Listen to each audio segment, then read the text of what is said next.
brought you by Silver Pumps and Motors. Top quality और consistent performance के लिए सिर्फ सिल्वर पंप्स नाम याद रखना। టీడీపీ నాయకత్వంపై పిఠాపురం మాజీ ఎమ్మెల్యే వర్మ కీలక వ్యాఖ్యలు చేశారు. యువగళం పాదయాత్రతోనే పార్టీ అధికారంలోకి వచ్చిందని, టీడీపీకి లోకేష్ నాయకత్వం అవసరమని, పార్టీ రథసారథిగా లోకేష్ ని నియమించాలని అన్నారు.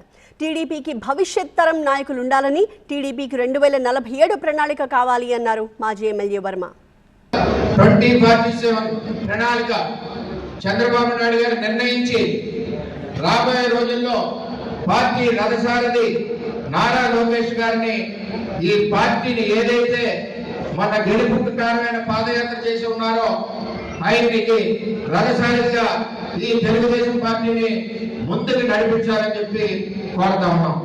మరి జిల్లా పార్టీ నుంచి 7 నియోజకవర్గాల నుంచి కార్యకర్తలు అందరూ వచ్చారు.